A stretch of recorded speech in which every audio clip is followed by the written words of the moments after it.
আমি বলি নেতার পরিবর্তন যতটা জরুরি এই সংবিধানের পরিবর্তন তার চাইতে বেশি জরুরি। আমি এই কথা বলতেছিলাম আমার জুমা মসজিদে। আমার মসজিদের ডান পাশ থেকে একজন বলতেছে, হুজুর আপনি এই মসজিদের রাজনীতি করার জন্য এসেছেন। আমি প্রশ্ন করেছিলাম, মিয়া তুমি কি আল্লাহর কোরআনের রাজনীতি বোঝো? কোরআনের পরতে পরতে পৃষ্ঠায় পৃষ্ঠায় আল্লাহ রাজনীতির কথা বলেছেন। কারণ আল্লাহর কসম, এই সংবিধান দিয়ে বিগত সময়ে যারা দেশ পরিচালনা করেছেন তারা বাংলার জমিনের 1 ইঞ্চি ভূখণ্ডের একজন মানুষকেও শান্তি দিতে পারে নাই। যে সংবিধান দিয়ে বাংলাদেশ আওয়ামী লীগ শান্তি দিতে পারে নাই, যে সংবিধান দিয়ে বাংলাদেশ বিএনপি শান্তি দিতে পারে নাই, যে সংবিধান দিয়ে বাংলাদেশ জাতীয় পার্টি শান্তি দিতে পারে নাই, ওই সংবিধান দিয়ে আল্লাহর কসম চরমনায় হেফাজত শান্তি দিতে পারবে না। ওই সংবিধান দিয়ে জামাত ইসলামকে যদি আপনি সংসদ ভবনে পাঠান, জামাত ইসলামও শান্তি দিতে পারবে না। এজন্য আমি বলি নেতার পরিবর্তন যতটা জরুরি তার চাইতে বেশি জরুরি এই কোরআনের সংবিধানের একটু আওয়াজ দিয়ে বলতে হবে, ঠিক কিনা? যে ফুল যুগ যুগান্তরে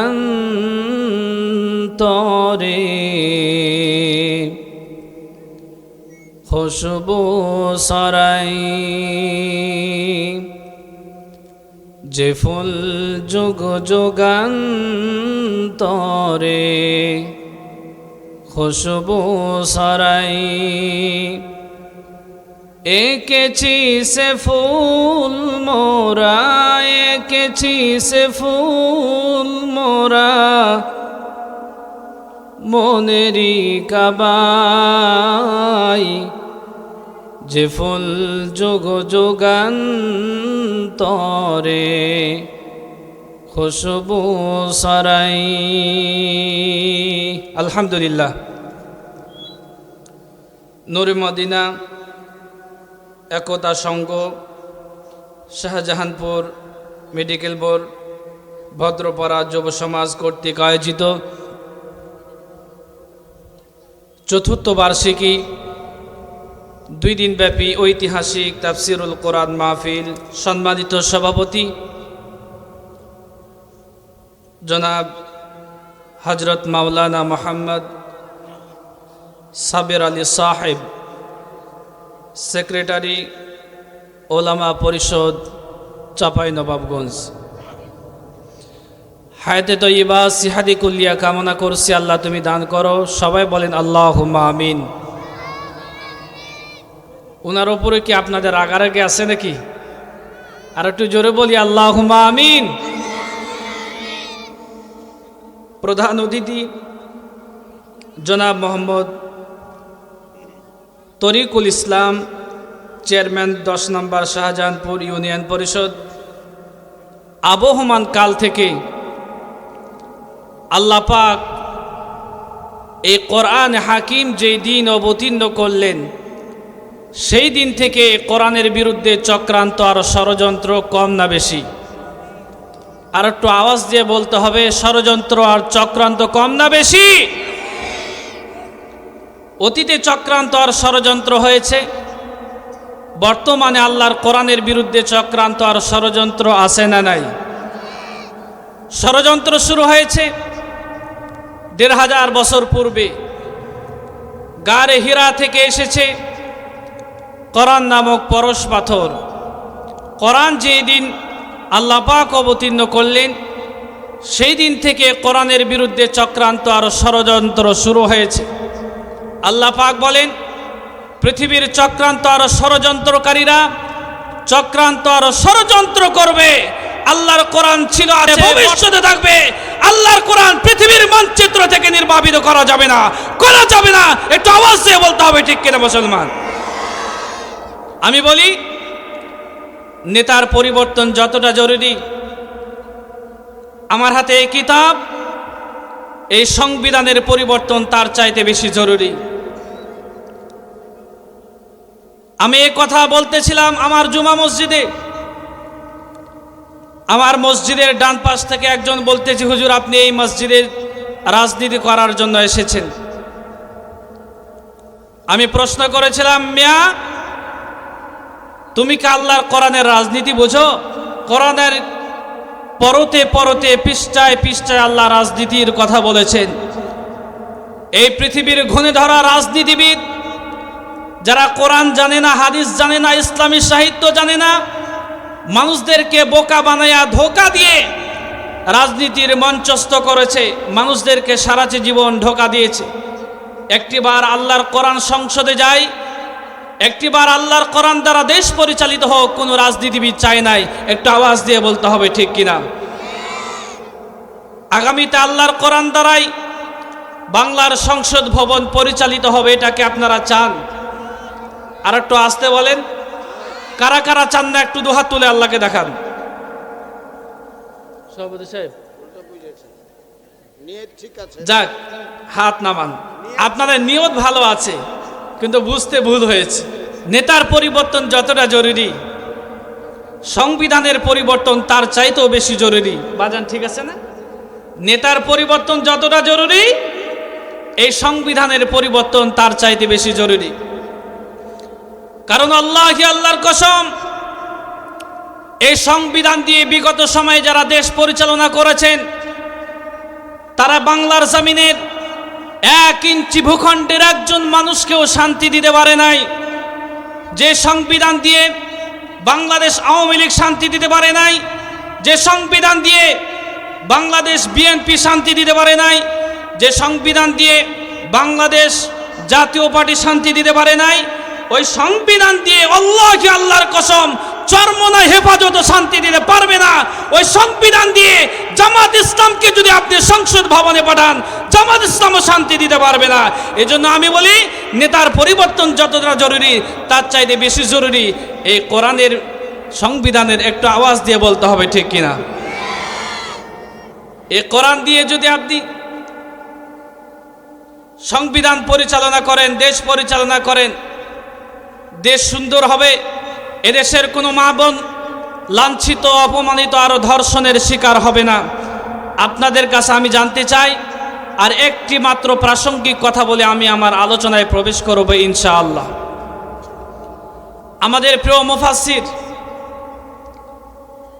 যিনি 50টি বছর দেশ এবং দেশান্তরে আল্লাহর কোরআন আল কারিমের তাফসির করেছেন, যার হাতে হাত রেখে অসংখ্য হিন্দু কালিমা পড়ে মুসলমান হয়েছে, বৌদ্ধ কালিমা পড়ে মুসলমান হয়েছে, জৈন কালিমা পড়ে মুসলমান হয়েছে, অসংখ্য বেনামাজি নামাজি হয়েছে, অসংখ্য খারাপ মানুষগুলো আল্লাহর ওলিতে পরিণত হয়েছে।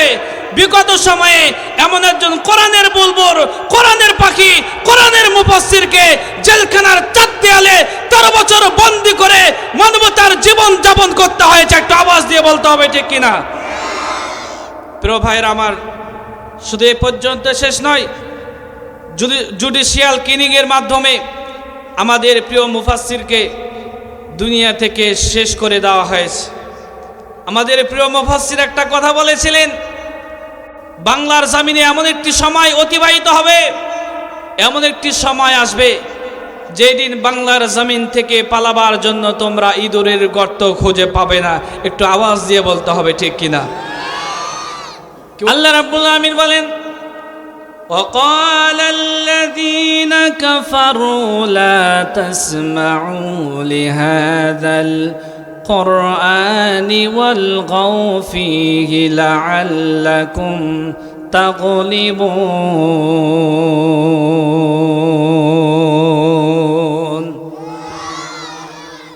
সূরা হামিম সিজদা 24 নম্বর পারা 18 নম্বর পৃষ্ঠার 11 নম্বর লাইনে 4 নম্বর রুকুর 26 নম্বর আয়াত। আল্লাহ পাক বলেন, নবীকে দুনিয়ার কাফেরদের স্বভাব, কোরআনের আওয়াজ শোনার পরে তারা বলবে কোরআন চলতে দেওয়া যাবে না। দুনিয়াতে গান বাজনা, ভিডিও থিয়েটার, সিনেমা, যাত্রা, মদ, গাঁজা, ইয়াবা, হেরোইন, ফেন্সিডিল এ দেশে আছে না নাই? আর একটু জোরে বলেন। এদেশে সব কিছু চলবে, আল্লাহর কোরআন চলতে দেওয়া যাবে না। কেন আল্লাহর কোরআন চলতে দেওয়া যাবে না? কারণ ওরা জানে আমরা অবৈধভাবে ক্ষমতার মসনাদে বসে আছি। বাংলার জমিনে যদি কোরআন প্রতিষ্ঠিত হয়ে যায়, অবৈধভাবে ক্ষমতার মসনাদে থাকা যাবে না। এ কোরআন, কোরআন আল কারিমের মালিক, কোরআন আল কারিমের আধার, কোরআন আল কারিমের প্রোপাইটর আল্লাহ পাক এই কোরআন অবতীর্ণ করেছে। কোরআন এবং মালিক, প্রথম নাম্বার সূরা, প্রথম নাম্বার আয়াত আল্লাহ পাক মালিকের প্রশংসা দিয়ে শুরু করেছেন। আল্লাহ রাব্বুল আমিন বলেন, আলহামদুলিল্লাহি রাব্বিল আলামিন।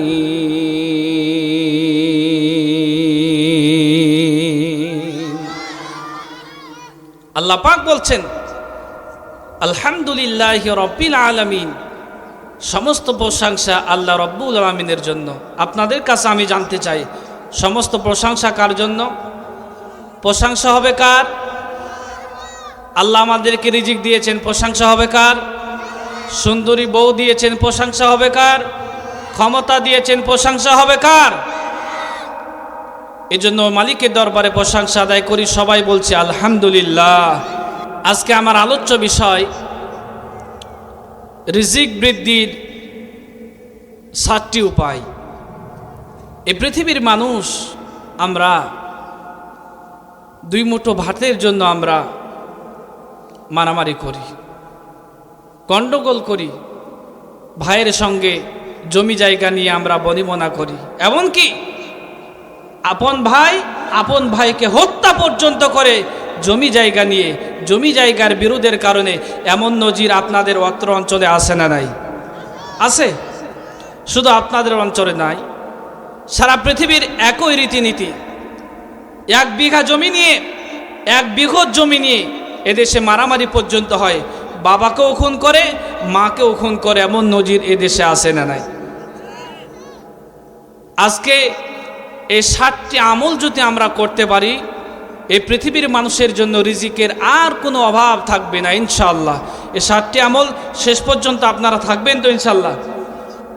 রিজিক বৃদ্ধির 1 নাম্বার আমল তাকওয়া নীতি অবলম্বন করতে হবে। আল্লাহ রাব্বুল আমিন বলেন, ওয়া মান ইয়াত্তাকিল্লাহা ইয়াজআল লাহু মাখরাজা।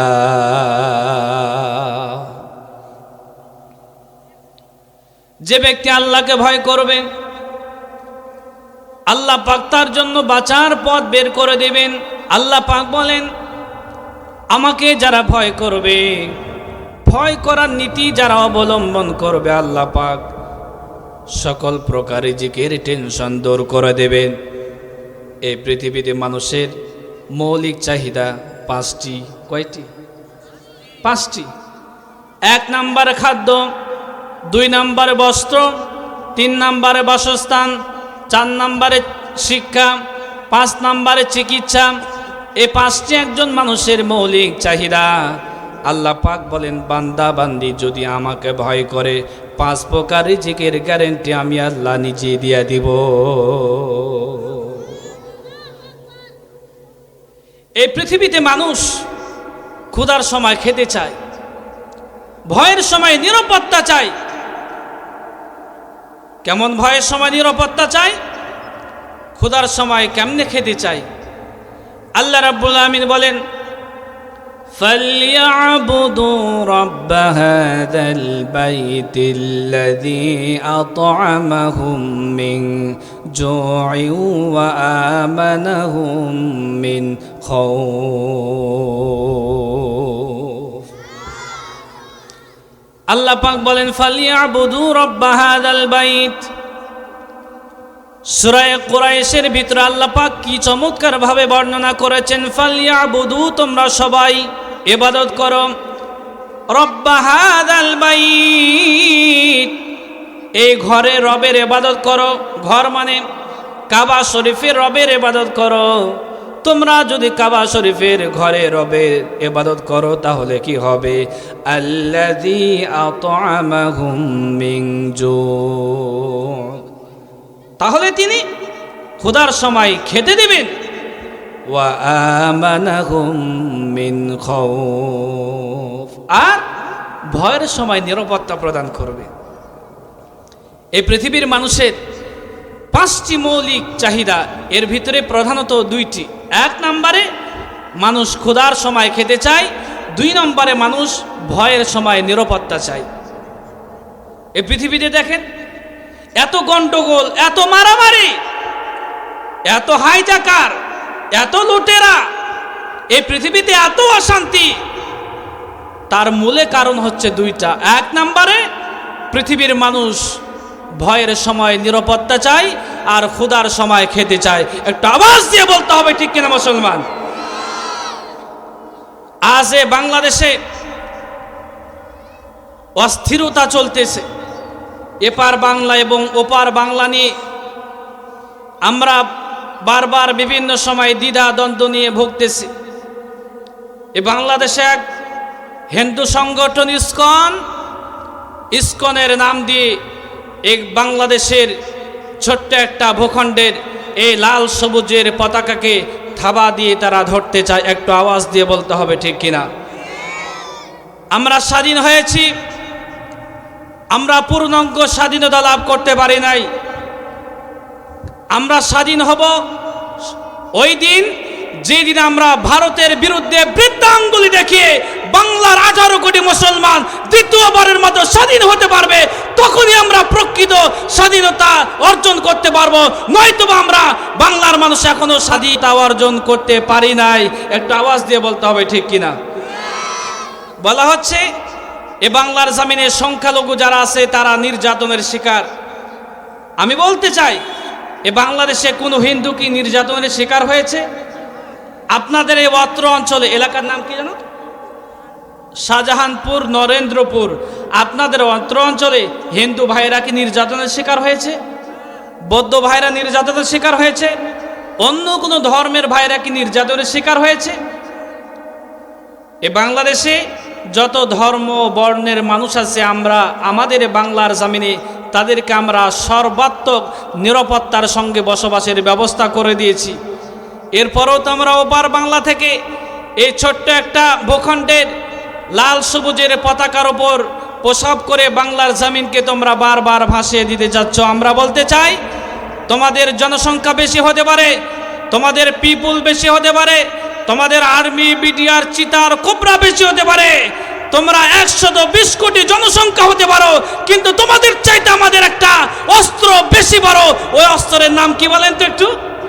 ইমান। ইমানের অস্ত্র বড় রয়েছে।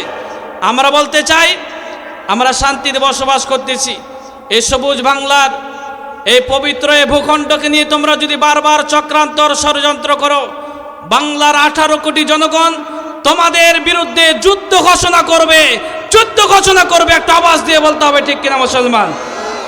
আমরা দেখেছি, তার প্রমাণ আছে। এদেশে কোনো হিন্দু নির্যাতনের শিকার হয় নাই, কোনো বৌদ্ধ খ্রিস্টান নির্যাতনের শিকার হয় নাই, কিন্তু ভারতে গরুর গোস্ত খাওয়ার জন্য, গরু জবাই করার জন্য আমার মুসলমান ভাইদেরকে জবাই করা হয়েছে। কত নজির আপনি দিবেন? শুধু এ পর্যন্ত শেষ নয়, আমার বোন মুস্কান লিল্লাহি তাকবীর, আল্লাহু আকবারের তাকবীরের ধ্বনি দেওয়ার কারণে আমার বোন মুস্কানের হিজাব টেনে ছিঁড়ে ফেলা হয়েছে। এমন নজির বাংলার জমিনে আছে না নাই? নামাজ গরুর মতো পিটিয়েছ, গরুকে কি না পিটানো হয় তার চাইতে তোমরা বেশি পিটিয়েছ। ভারতের হায়দ্রাবাদে তোমরা নামাজরত 300 জন মুসল্লিকে তোমরা জবাই করেছ। আমরা এরপরও আমরা কিছু বলি নাই। আমরা যদি আবার মাথা চারা দিয়ে দাঁড়াতে চাই, তাহলে আমাদেরকে কি করতে হবে?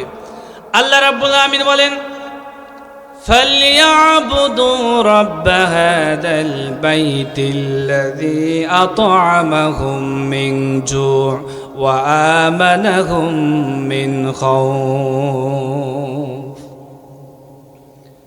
فَلْيَعْبُدُوا رَبَّ هَذَا الْبَيْتِ, তোমরা এই ঘরে রবের ইবাদত করো।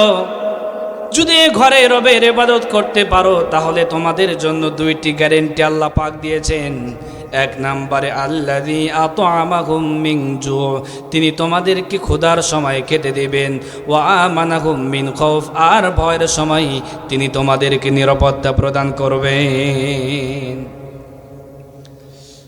আল্লাহ রাব্বুল আলামিন অন্য আয়াতে বলেন, ওয়ালাউ আন্না আহলাল কুরা আমানু ওয়াত্তাকাউ লাফাতাহনা আলাইহিম বারাকাতিম মিনাস সামাই ওয়াল আরদ ওয়ালাকিন কাযযাবু ফাআখাযনাহুম বিমা কানু ইয়াকসিবুন।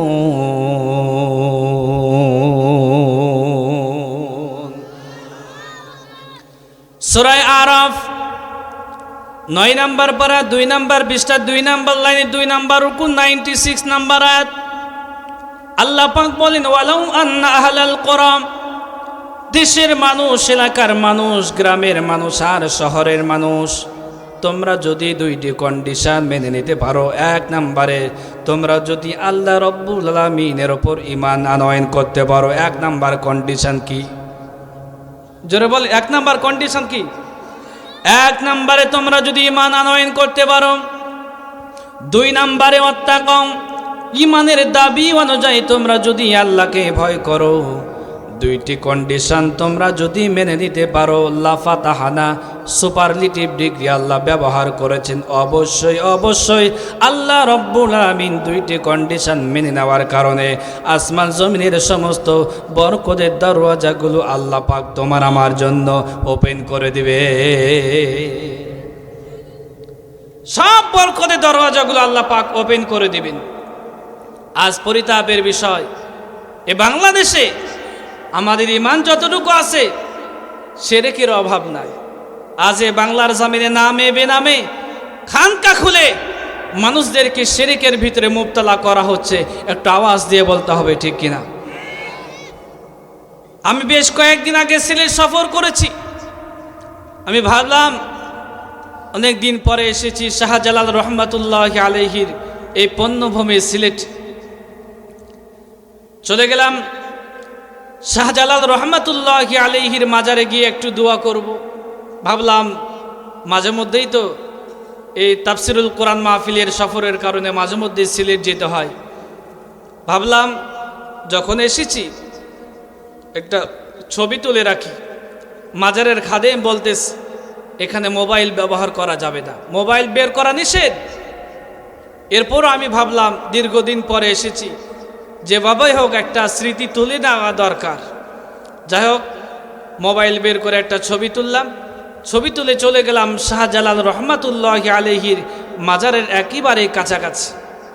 দুহাত তুলে তার জন্য দোয়া করলাম, আল্লাহ এ বাংলার জমিন ইসলাম প্রচার এবং প্রসারে শাহজালাল রহমাতুল্লাহি আলাইহি তার বড় অবদান রয়েছে।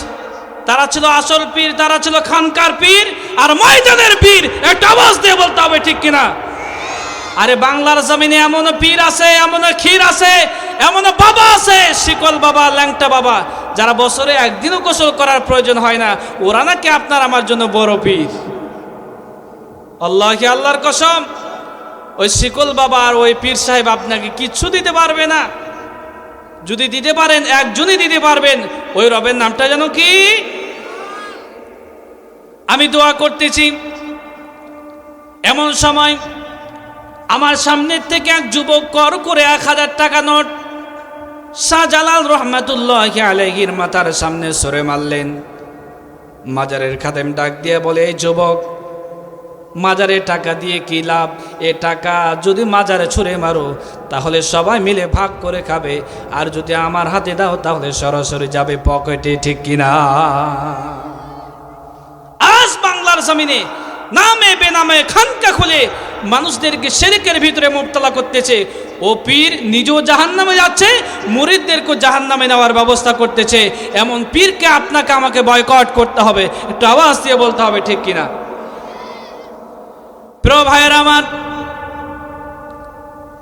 রিজিক বৃদ্ধির 1 নম্বর আমল, আল্লাহর সঙ্গে শিরক করা যাবে না। আল্লাহ রাব্বুল আলামিন বলেন, إنه من يشرك بالله فقد حرم الله عليه الجنة ومأواه النار وما للظالمين من أنصار إنه من يشرك بالله যে ব্যক্তি আল্লাহর সঙ্গে শিরক করবেন ফাকাদ হারামাল্লাহু আলাইহিল জান্নাহ আল্লাহ পাক তার জন্য জান্নাত হারাম করে দেবেন ওয়া মাআওয়াহুন নার জাহান্নাম তার জন্য অবধারিত হয়ে যাবেন ওয়া মা লিয-যালিমিনা মিন আনসার কিয়ামতের দিন ওই জালিমের জন্য কোনো সাহায্যকারী থাকবে না।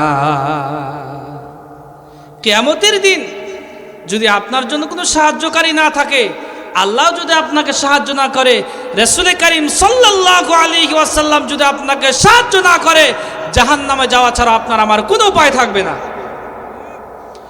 প্রিয় ভাইয়ের আমার গভীর মনোযোগ, আল্লাহ রাব্বুল আমিন অন্য আয়াতে বলেন ফামান কানা ইয়ারজু লিকাআ রাব্বিহি ফালইআমাল আমালান সালিহান ওয়া লা ইউশরিক বিইবাদাতি রাব্বিহি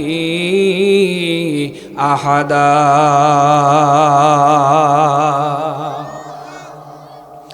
আল্লাহ পাক বলেন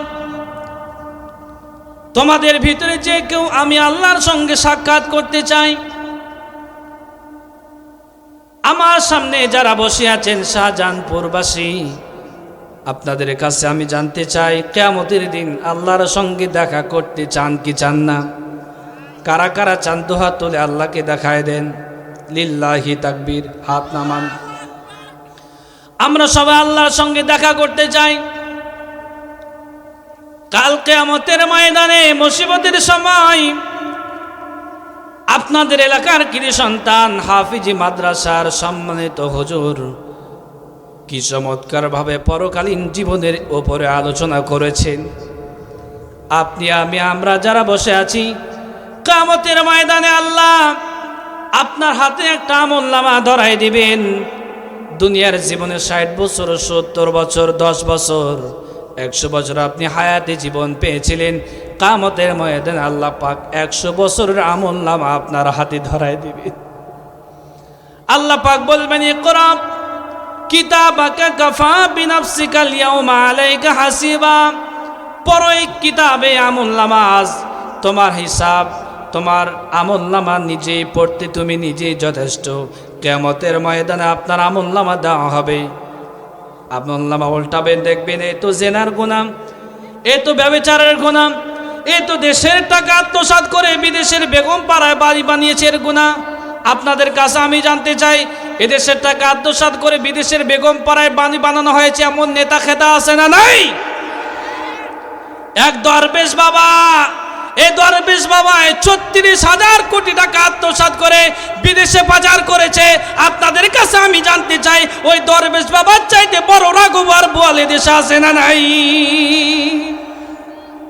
ওই দরবেশ বাবা আমলনামা উল্টাবে, দেখবে দেশের 36,000 কোটি টাকা আত্মসাৎ করে বিদেশের বেগম পাড়ায় বাড়ি বানিয়েছে। ওই দরবেশ বাবা বলবে আল্লাহ আমি তো এতগুলো টাকা আত্মসাৎ আমি একাই করি নাই, এ টাকাগুলো আত্মসাৎ করার পেছনে আরো রাঘবার বোয়ালের হাত আছে। কথা বলেন ঠিক কিনা? আমলনামা আপনি উল্টাবেন, আমলনামায় দেখবেন জেনার গুনাহ, আমলনামায় দেখবেন আপনি মদ খেয়েছেন, অথচ জীবনে আপনি জেনাও করেন নাই, মদের ধারের কাছে আপনি যান নাই। আল্লাহকে বলবেন আল্লাহ আমি এত বড় অপরাধ করি নাই, আমি জেনা করি নাই, আমি ব্যভিচার করি নাই, আমি মদ খাই নাই, তোমার ফেরেশতারা আমার নামে বানিয়ে বানিয়ে লিপিবদ্ধ করেছে। আল্লাহ ডাক দিয়ে বলবো ওরে শয়তান। আল্লাহ পাক ফেরেশতাদেরকে বলবেন ফেরেশতারা রে, ওই শয়তানের মুখে সিল মোহর মেরে দাও, শয়তানের মুখে সিল মোহর মেরে দেওয়া হবে। আল্লাহ পাক বলেন আল-ইয়াউমা নাখতিমু আলা আফওয়াহিহিম ওয়া তুকাল্লিমুনা আইদিহিম ওয়া তাশহাদু আরজুলুহুম বিমা কানু ইয়াকসিবুন।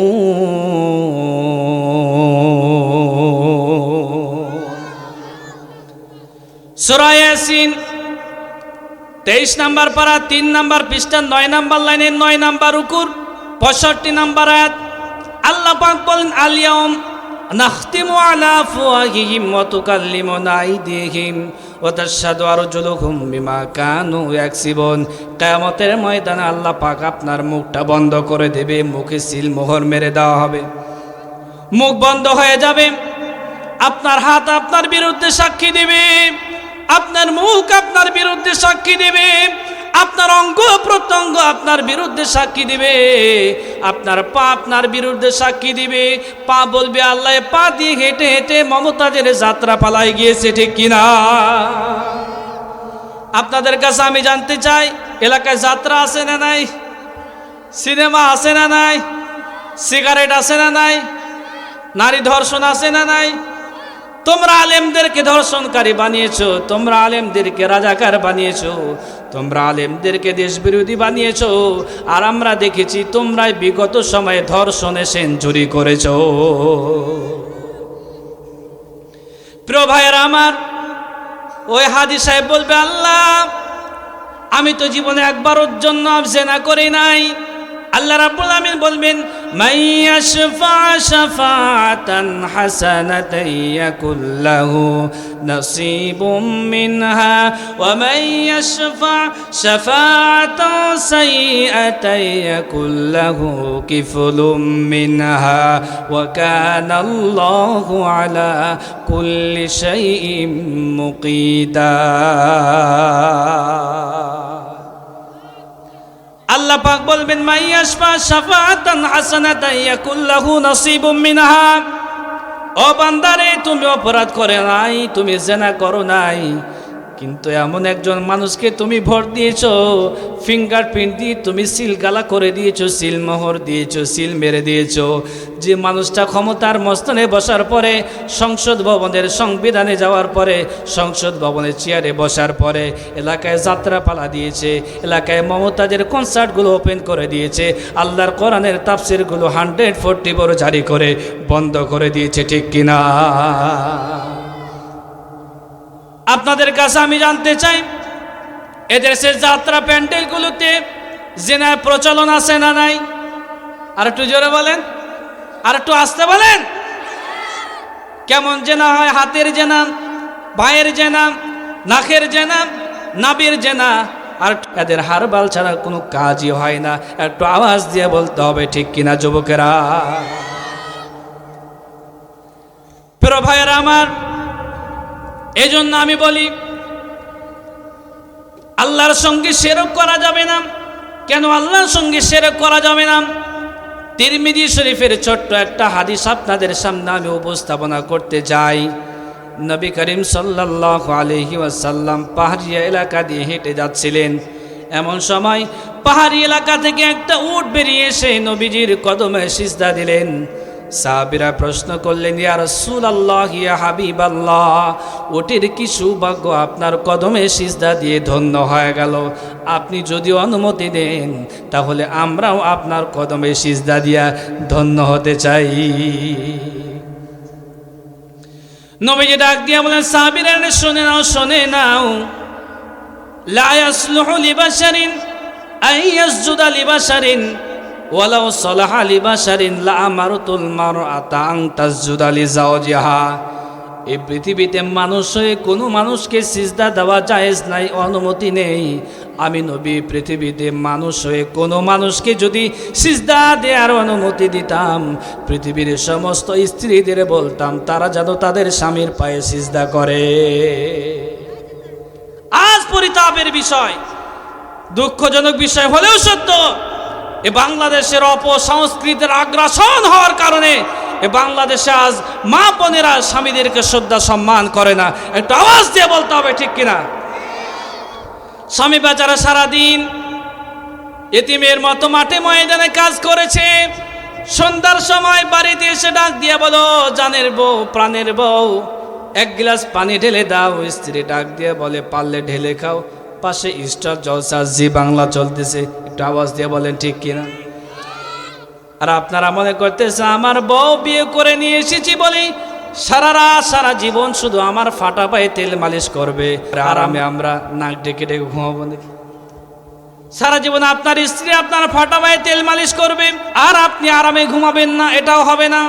মা বোনদের ওপর যেমন আপনাদের অধিকার রয়েছে, আপনাদের ওপরও মা বোনের কিছু অধিকার রয়েছে, ঠিক কিনা? প্রিয় ভাইয়েরা আমার সফর সংক্ষিপ্ত, আমি সেই দিকে যেতে চাই না। এজন্য আল্লাহর সঙ্গে শিরক করা যাবে না। বাচ্চা হয় না, বিবাহ করা 10 বছর 15 বছর পার হয়ে গেল, আপনি আল্লাহ পাকের দরবারে তাহাজ্জুদ নামাজ আদায় করে একদিনও আল্লাহকে বলেন নাই। আপনি গিয়েছেন ইন্ডিয়ান হারবালের কাছে, আপনি গিয়েছেন শাহজালালের মাজারে, আপনি গিয়েছেন শাহপরানের মাজারে, আপনি গিয়েছেন ন্যাংটা বাবার দরবারে, আপনি গিয়েছেন শিকল বাবার দরবারে। একটু আওয়াজ দিয়ে বলতে হবে, ঠিক কিনা? একটিবার আপনি নামাজে দাঁড়িয়ে আল্লাহকে বলতে পারেন না, আল্লাহ আমার বিয়ে করা 5 বছর 10 বছর 15 বছর 20 বছর, মাওলা তুমি আমাকে একটা সন্তান, পুত্র হোক অথবা কন্যা হোক, সন্তান দিয়ে তুমি আমার জীবন ধন্য করে দাও। অথচ আপনার আমার জাতির পিতা হযরত ইব্রাহিম খলিলুল্লাহ কোন দরবারে গিয়েছে? পীরের দরবারে গিয়েছে। একটু জোরে বলেন, ইব্রাহিম নবী কি কোনো মাজারে গেছে নাকি? ল্যাংটা বাবার দরবারে গেছে, শিকল বাবার দরবারে গেছে। যে ল্যাংটা, ও আপনারা কেমনে সন্তান দিবে রে ভাই? ওর ভিতরে তো কোনো মাল নাই, ও কেমনে আপনারা সন্তান দেবে? বছরের পর বছর গোসল করে না, চুলগুলো জট হয়ে পোকা ধরে আছে, ওই জটওয়ালা ওই পীর সাহেব আপনারা কেমনে সন্তান দেবে?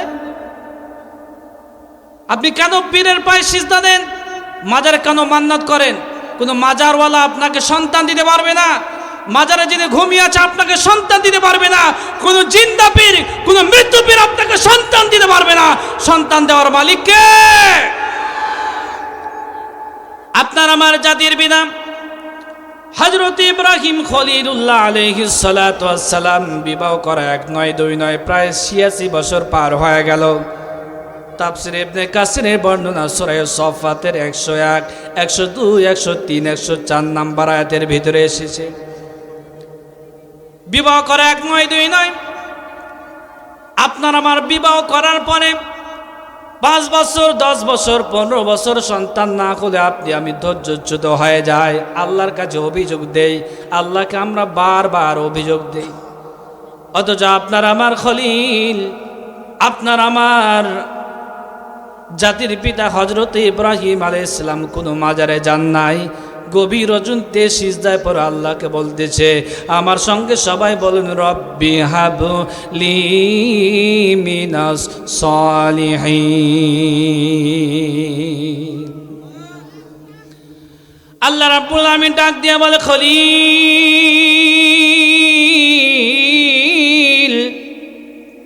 আমার দোস্ত খলিল, তুমি আমার কাছে দোয়া করেছো, রব্বি হাবলি মিনাস সলিহিন।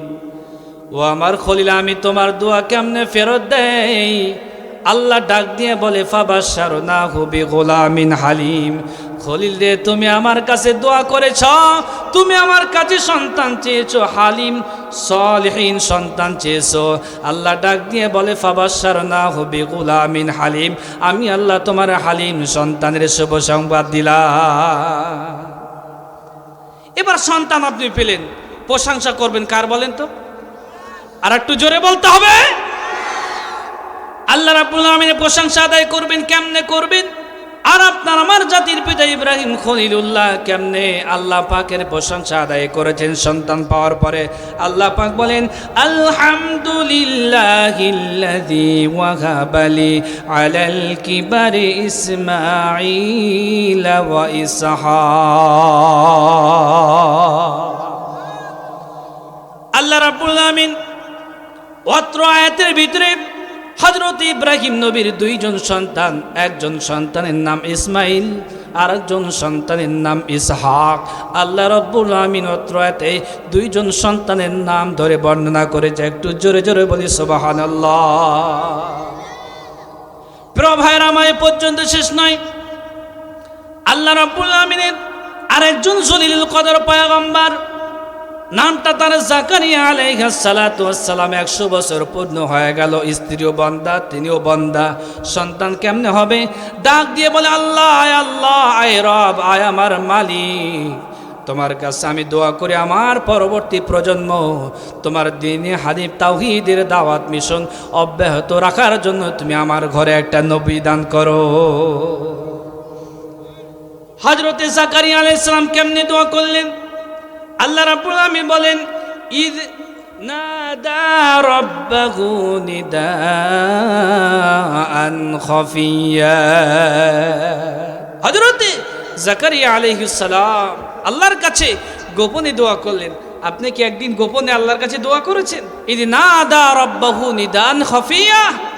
আল্লাহ রাব্বুল আলামিন হযরতে জাকারিয়া আলাইহিস সালামের কথা শুনলেন। আল্লাহ পাক বলেন, قال رب إني وهن العظم مني واستعل الرأس شيبا ولم أكن بدعائك ربي شقيا। হযরত জাকারিয়া আলাইহিস সালাম বলছে, আল্লাহ আমি দুর্বল হয়েছি, আমার মাথার চুলগুলো শুভ্র হয়েছে। আল্লাহ তোমার কাছে আমি যখনই দোয়া করেছি আমি জীবনে একটিবারের জন্য ব্যর্থ হয় নাই। আল্লাহকে বলছেন, আল্লাহ তোমার কাছে দোয়া করে আমি কখনো ব্যর্থ হয় নাই।